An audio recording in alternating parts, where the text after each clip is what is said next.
ఉత్తరప్రదేశ్లో భారతీయ జనతా పార్టీ పెద్ద దెబ్బ తినడం అన్నటువంటి అంశానికి సంబంధించి పార్థసారథి పుట్లూరు గారికి సంబంధించిన కథనం ఒకటి చూద్దాం. ఉత్తరప్రదేశ్ లోక్సభ ఎన్నికలు నా సమీక్ష అంటూ పెట్టారు ఆయన. ఉత్తరప్రదేశ్లో ఏ పార్టీ ఎక్కువ పార్లమెంట్ సీట్లు గెలుచుకుంటుందో ఆ పార్టీ కేంద్రంలో ప్రభుత్వం ఏర్పాటు చేస్తుంది. ఇది మనకు స్వతంత్రం వచ్చినప్పటి నుంచి ఆనవాయితీగా వస్తుంది. 2014, 2019 లోక్సభ ఎన్నికల్లో బీజేపీ మెజార్టీ సీట్లు గెలిచింది. 2024లో ఎందుకు వెనకబడింది? కారణాలు అనేకం ఉన్నాయి, కానీ రెండు ప్రధాన అంశాలను పరిగణలోకి తీసుకుని విశ్లేషించాల్సి ఉంటుంది.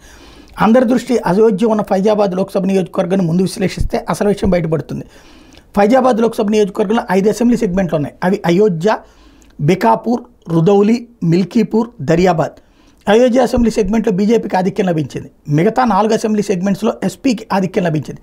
బీజేపీ కంటే ఎస్పీకి వచ్చిన ఆధిక్యం వరుసగా బికాపూర్ 29,684, రడోలి 11,703, మిల్కీపూర్ 7,733, దరియాబాద్ 10,094. అయోధ్య అసెంబ్లీ సెగ్మెంట్లో బీజేపీకి ఆధిక్యం లభించింది, కానీ మిగతా 4 అసెంబ్లీ సెగ్మెంట్స్లో ఎస్పీకి ఆధిక్యం వల్ల ఫైజాబాద్ లోక్సభ సీటు ఎస్పీకి వెళ్ళిపోయింది.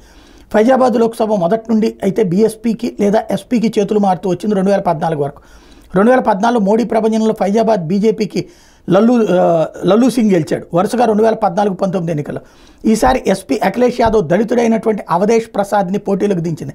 ఫైజాబాద్ రిజర్వ్డ్ సీట్ కాదు, కానీ దళితుడికి సీట్ ఇచ్చాడు అఖిలేష్. అదే సందర్భంలో ఫైజాబాద్ నియోజకవర్గంలో 84.75% మంది హిందువులు ఉండగా 14.85% మంది ముస్లింలు ఉన్నారు. 84.75% హిందువుల్లో 26% దళితులు, 35% ఓబీసీలు ఉన్నారు. లల్లూ సింగ్ తెలివి తక్కువగా 2/3 మెజార్టీ ఇవ్వండి, రాజ్యాంగం మారుస్తామని ఓటర్లను అడిగాడు. ఎస్పీ కాంగ్రెస్ లల్లూ సింగ్ వ్యాఖ్యను తీసుకుని save constitution and save reservations నినాదంతో ప్రజల్ని భయపెట్టింది. ఉత్తరప్రదేశ్ అంతా ఇదే స్లోగన్తో ప్రచారం చేయడంతో బీజేపీకి ఆధిక్యం తగ్గింది. ఫైజాబాద్లో ఉన్న 26% దళితులు ఎస్పీ అభ్యర్థి అవధేష్ ప్రసాద్కి వేశారు. సో అయోధ్య అసెంబ్లీ సెగ్మెంట్ వరకు బీజేపీకి ఆధిక్యం లభించింది కాబట్టి అనవసరంగా ఆరోపణలు చేయకపోవడం ఉత్తమం. ఇక విచారకర విషయం ఏంటంటే రాజ్యాంగ సవరణకి రాజ్యాంగ మార్పుకి తేడా తెలియని వ్యక్తులు పార్లమెంట్ సభ్యులు అవుతున్నారు. 2023 సెప్టెంబర్ వరకు 106 సార్లు రాజ్యాంగ సవరణలు జరిగినాయి. వీటిలో 7 సవరణలు 2015 నుండి 2023 వరకు బీజేపీ హయాంలో జరిగినాయి.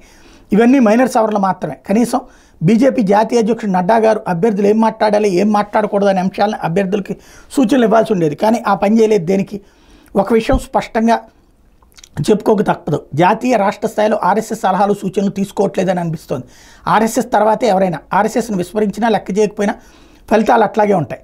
ఆర్ఎస్ఎస్ లేకపోతే బీజేపీ ఉండదు. బీజేపీ జాతీయ అధ్యక్షుడు నడ్డా గారిని కర్ణాటక అసెంబ్లీ ఎన్నికల తర్వాత అయినా పక్కన పెట్టి ఉండాల్సింది. ఎన్నికల ప్రచారం కోసం బీజేపీ కార్యాలయాలకు వచ్చే కార్యకర్తలకు కనీసం భోజనం పెట్టలేని స్థితిలో ఉందా బీజేపీ?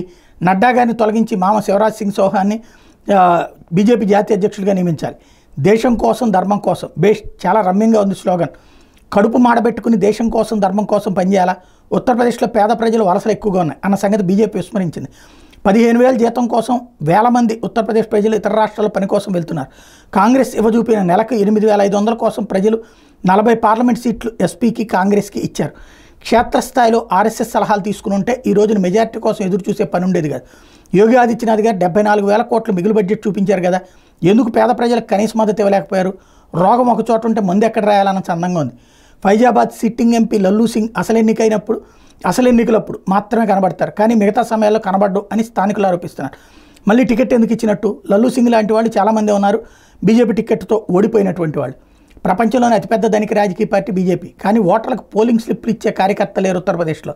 సమాజ్వాదీ పార్టీ, కాంగ్రెస్ కార్యకర్తలు ఓటర్ స్లిప్లు ఇవ్వడమే కాదు, నేరుగా పోలింగ్ బూత్కి దగ్గరలో వాహనాల్లో దించారు. క్షేత్రస్థాయిలో చాలా తప్పులు జరిగాయి. ముస్లింలు గత 2 సార్లు ఓటు వేశారు కదా, హిందువులు ఓట్లు వేశారు కదా, ఇప్పుడు ఎందుకు వేయలేదు? ప్రతిసారి మోడీజీని చూసి ఓట్లు వేయరు, అభ్యర్థులు కూడా చూస్తారు. 2 సార్లు మోడీజీని చూసి ఓట్లు వేశారు కదా, శివరాజ్ సింగ్ చౌహాన్ గారిని బీజేపీ జాతీయ అధ్యక్షుడిగా నియమించండి, అన్ని సర్దుకుంటాయి.